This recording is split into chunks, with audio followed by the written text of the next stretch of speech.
कहानी है रामनगर नाम के गांव की, जहां की पुलिस स्टेशन में एक नए हवलदार की पोस्टिंग हुई थी। उसका नाम राजा था और वो बहुत मिलनसार इंसान था। उसने बहुत जल्दी गांव वालों से बॉन्ड बना लिया था।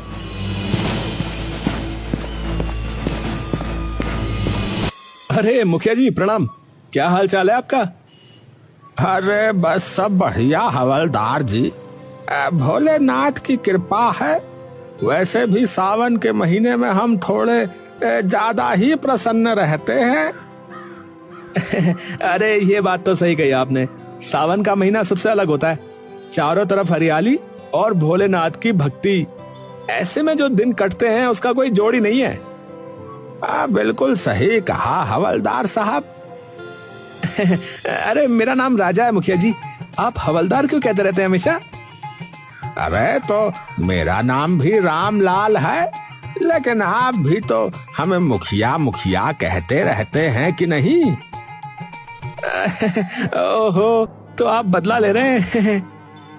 अरे नहीं नहीं, ऐसी बात नहीं है।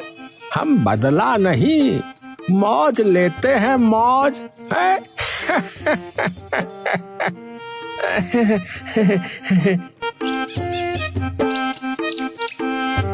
राजा हवलदार हंसते हुए वहां से चौकी की तरफ चला गया। रामनगर के सभी बाशिंदों के बीच में ऐसे ही तालमेल बैठा हुआ था। वो गांव एक परिवार के जैसा था। सीमा खाना दे दो, फिर मैं खेत पर जाऊं। हाँ ये लीजिए, आपने कहा और खाना तैयार है। हाँ, तुम ना होती तो मेरा क्या होता। मैं खिला देती। अरे शांति चाची, आओ आओ, कैसी हो? मैं तो अच्छी हूँ, बस तुमसे बात करने आई हूँ। ये पवन खेत पर चला जाए फिर बात करूंगी। है? क्यों? मेरे सामने क्यों नहीं कर सकती? तुझे औरतों की बातों में क्यों घुसना है? चल भाग यहाँ से। तीनों हंस पड़े और पवन खेत पर चला गया। शांति चाची ने जैसे ही सीमा को अकेला पाया, वो अपनी बातों की पोटली खोलकर बैठ गईं। पहले तो हल्की फुल्की गपशप, मोहल्ले की बहुओं की बातें, और फिर धीरे धीरे असली मुद्दे की तरफ वो बढ़ी। सीमा बेटा, तेरे से एक बात करनी थी। वैसे तो बड़ी बात नहीं है, पर मन में खटक रही है 2 दिन से। अरे चाची, आप तो डराने लगी, बोलिए ना क्या बात है। हमारे घर से चांदी का लोटा गायब हो गया है। मेरी अम्मा का दिया हुआ था, बहुत प्यारा था मुझे। चांदी का लोटा? अरे आपने शायद किसी को दे दिया होगा इस्तेमाल के लिए। चांदी का लोटा भला किसी को क्यों दूंगी? हाँ, ये बात भी सही है। कहीं रखकर भूल तो नहीं गई आप? सीमा ने पूरा घर छान मारा, रसोई, ओसारा, पिछवाड़ा, लेकिन चांदी का लोटा कहीं नहीं मिला। एक गहरी चिंता की रेखा उसके माथे पर खिंच गई। चाची, कहीं कोई उठा तो नहीं ले गया? पता नहीं बेटा, खैर अब क्या कर सकते हैं, भगवान देख रहा है। सीमा चुप रह गई, लेकिन तभी उसे कुछ और याद आया। उसकी भी कुछ चीजें गायब थीं। अरे चाची, एक बात बताऊं, परसों से मेरी एक जोड़ी पायल भी नहीं मिल रही है। क्या? ये तो बहुत अजीब बात है। तेरे घर से भी गायब, हमारे घर से भी। कुछ तो गड़बड़ है सीमा। इधर सीमा शांति की बातों का सिलसिला खत्म नहीं हुआ था। उधर पूरे गांव में कुछ न कुछ गायब होने की खबरें आने लगीं। कहीं से गहने, कहीं से जूते, तो कहीं से किसी की साइकिल। यार, मेरी वो महंगी वाली घड़ी भी नहीं मिल रही। भूत उठा ले गया क्या उसे? यार हमारे घर से तो 10,000 रुपए गायब है। बताओ कौन चोर है जो इतनी सफाई से चोरी कर रहा है यार? गांव के लोग पहले इसे हल्के में ले रहे थे, पर जैसे जैसे सामान की लिस्ट बढ़ती गई, एक बेचैनी पनपने लगी।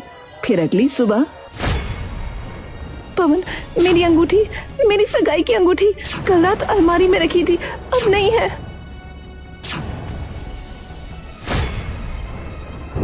अरे अरे ये क्या मजाक है?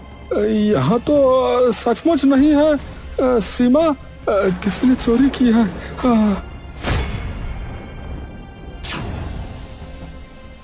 शोर मच गया। गांव के लोग जमा हो गए। सभी के चेहरों पर डर और चिंता साफ झलक रही थी। इतने शांत गांव में ऐसी घटनाएं, ये तो अपशकुन जैसा लगने लगा।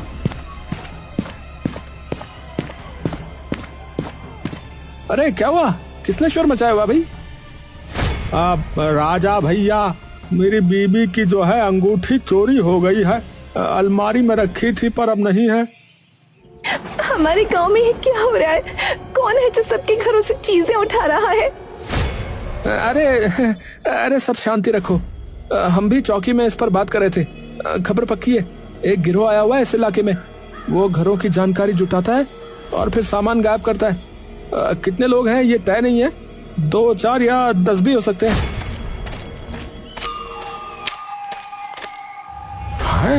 अरे हमारे गांव में तो कभी ताला भी नहीं लगता था दरवाजों पर, अब तो दिन में भी डर लगने लगा है भाई। अब से सब सतर्क रहें और जो भी बाहर का आदमी दिखे उसकी खबर मुझे दो। और हाँ, मैं आपकी अंगूठी की तलाशी में लग रहा हूँ हैं?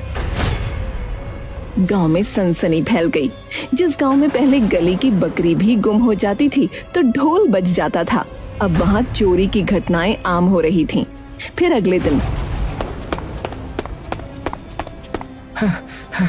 अरे अरे किसने तो मेरी बाइक ही गायब कर दी। रात में बरामदे में खड़ी थी, सुबह देखा तो नहीं है। क्या क्या हाँ, क्या कह रहा है भैया? हाँ क्या करो भैया? अरे भैया अब तो हद हो गई है, ये तो बड़ा मामला हो गया। हाँ भैया सही कह रहे, हद हो गई ये तो। हाँ भैया सही कह रहे। ये कोई साधारण चोर नहीं हो सकता, कोई है जो हमारे बीच ही रह रहा है। जब पूरा रामनगर चोरी की घटनाओं से परेशान था, उसी समय शाम के समय एक चमचमाती कार गांव के बाहर की टूटी सड़क पर अटक गई। ड्राइविंग सीट से उतरा एक सफेद कमीज और काले चश्मे वाला व्यक्ति, बाल थोड़े बिखरे हुए, चाल में शहरी रौब और चेहरे पर मासूम मुस्कान। हेलो, कोई है? गाड़ी बंद हो गई है, प्लीज कोई मदद करेगा? कुछ ही देर में गांव के मुखिया रामलाल वहां पहुंचे। अरे कौन हो बेटा, कहाँ से आए हो? नमस्ते, मेरा नाम सूरज है। शहर से आ रहा था कि अचानक गाड़ी बंद हो गई। रात होने वाली है। आप बुरा ना माने तो मैं क्या एक रात यहाँ रुक सकता हूँ? तो मुसाफिर हो, ठीक है, पर गांव में थोड़ा जो है हंगामा चल रहा है, ध्यान रखना है। आप चिंता ना करें, मैं एकदम शरीफ और सीधा इंसान हूँ, किसी को परेशानी नहीं होगी। मुखिया जी ने कुछ सोचते हुए सूरज को अपने घर में एक कमरा दे दिया, लेकिन उधर से गुजरते राजा हवलदार की नजर सूरज पर पड़ गई। वो मुखिया के पास गया और बोला, मुखिया जी ये कौन है? अरे है कोई मुसाफिर, सूरज नाम बता रहा है। कह रहा है कि गाड़ी खराब हो गई, एक रात के लिए रुकने को कहा है। सावधान रहिएगा हैं, जब से चोरी शुरू हुई है तब से कोई नया आदमी गांव में नहीं आया था, अब आया है, इस पर नजर रखिएगा। हाँ समझ गया, अब ये मेरी नजर में है। सूरज मुखिया जी के घर में रुक गया, लेकिन अगली सुबह अपनी कार ठीक कराने की बजाय गांव में इत्मीनान से घूम रहा था। न हाथ में कोई औजार, न गाड़ी की फिक्र, जैसे वो गांव का सैलानी हो, न कि कोई राह भटका यात्री। अरे देखा, वो सूरज यार, ये वही मुसाफिर है जो मुखिया जी के यहाँ पर रुका हुआ है। ऐसे घूम रहा है जैसे नानी के घर आया हो। इसको कोई जल्दी नहीं है कार ठीक करवाने की, अजीब है। खबर आई कि बीती रात एक घर से मोबाइल चोरी हो गया। है? किसका मोबाइल गया? अरे मेरा, अरे चार्ज पर लगाया था, सोचा था कि रात को जो है चुनिया से बात करूंगा, लेकिन सुबह देखा तो गायब मिला भैया। अरे बेटा सूरज, तुम गांव में ऐसे मस्ती से क्यों घूम रहे हो भाई? तुम्हारी गाड़ी कब ठीक होगी? अरे मुखिया जी, पहली बार किसी गांव में आया हूँ, थोड़ा एक्सप्लोर करना चाहता हूँ। बहुत सुंदर गांव है आपका, शांति, हरियाली और हाँ अपनापन भी। सुंदर तो है, पर तुम जो है अपनी गाड़ी पर ध्यान दो, वो ज्यादा जरूरी है। सूरज ने मुस्कुराते हुए सिर हिलाया, लेकिन गांव के लोगों की आंखों में अब संदेह गहरा होने लगा था। और फिर रात के समय चौपाल पर पता नहीं क्या हो रहा है यहाँ पर। चौकी में भी यही बात चल रही है, लेकिन कोई सबूत ही नहीं मिलता। बेटा जल्दी कुछ करो। किस बात की चर्चा हो रही है? आप लोग इतने तनाव में क्यों हैं? अरे तुम्हें नहीं पता है, गांव में एक के बाद एक चोरी हो रही है, चप्पल से लेके मोबाइल तक, और अब तो अंगूठी और बाइक भी। ओहो, बहुत बुरा हुआ। तो फिर जल्दी ही मुझे यहां से निकल जाना चाहिए। मैं आज ही मैकेनिक ढूंढता हूं। पर उस दिन भी सूरज ने न तो किसी मैकेनिक से बात की और न ही खुद गाड़ी खोलने की कोशिश की। वो बस मुस्कुराता रहा, टहलता रहा। फिर उसी रात पवन को नींद नहीं आ रही थी, उसे कुछ बेचैनी सी हो रही थी। तभी उसने देखा कि कोई एक परछाई गलियों में घूम रही है। अरे ये कौन है? इतनी रात गए। पवन ने चप्पलें पहनी और चुपचाप उसका पीछा किया। परछाई ने मोड़ लिया। पवन ने आंखें गड़ा दी। सूरज? वो सूरज ही था, मुसाफिर जो अब गांव की गलियों में रातों में भटकता रहता था। पवन ने कुछ नहीं कहा, बस वापस लौट आया। और सुबह होते ही राजा से मिलने पहुंचा। राजा भैया, मैंने जो है सूरज को रात में गलियों में घूमते हुए देखा। हाँ, जरूर कोई गड़बड़ है। हाँ। मैं भी जागा हुआ था कल रात। मैंने उसे पेड़ पर चढ़ते हुए देखा। सोच रहा था कि देखूं वो कर क्या रहा है, पर कुछ समझ में नहीं आया। राजा और पवन अब सीरियस हो चुके थे। गांव में सूरज के रहस्य को सुलझाना जरूरी हो गया था। बस अब बहुत हो गया, चलो उसकी गाड़ी चेक करते हैं। गांव के लोग सूरज की गाड़ी की ओर बढ़े, पर जब दरवाजा खोलने की कोशिश की तो वो लॉक थी।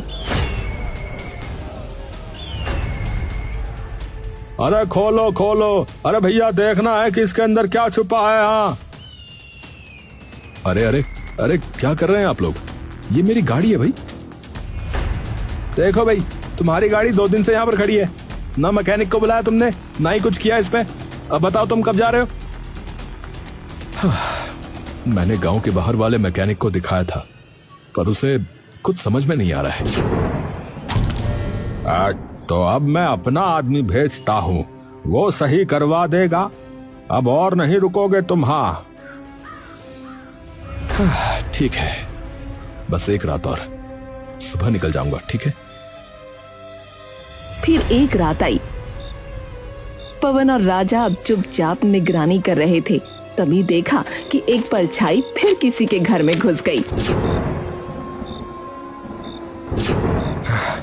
अरे भैया, वो रहा चोर, यही मौका है, चलो। दोनों दबे पांव उस घर की ओर गए, झटके से दरवाजा खोला और पकड़ लिया उस परछाई को। अरे पकड़ लिया, पकड़ लिया, पकड़ लिया। अब बता, कौन है तू? कौन है तू? सूरज ही है ना? मुंह दिखा जरा अपना।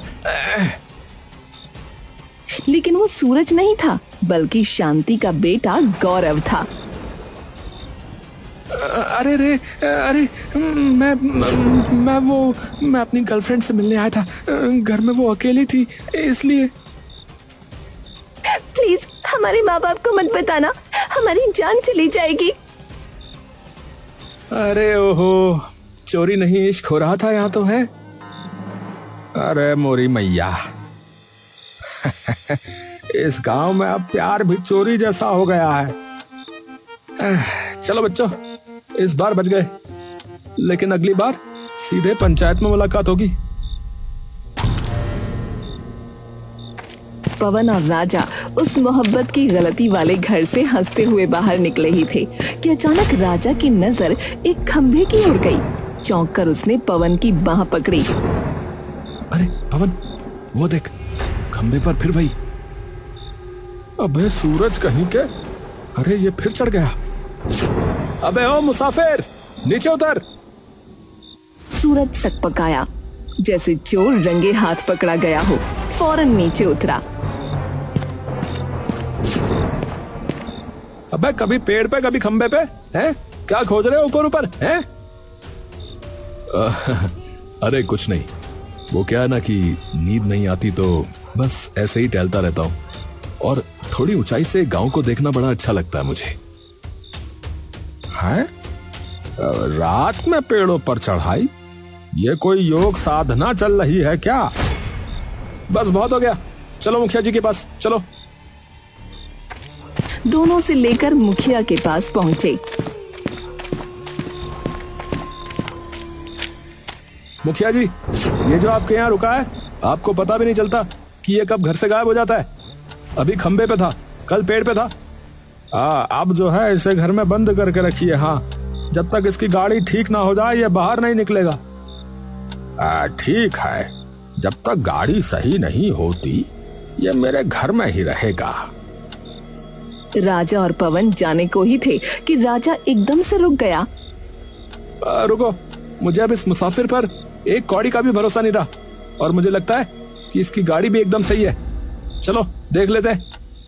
सूरज के चेहरे पर हल्की घबराहट थी। राजा और पवन उसके साथ गाड़ी के पास पहुंचे। सुबह लगभग हो चुकी थी। हाँ भाई, चाबी निकालो और चलाओ इसे। पर मैंने बताया था ना कि अरे भाई चलाओ इसे। राजा ने चाबी घुमाई और इंजन एक झटके में स्टार्ट हो गया।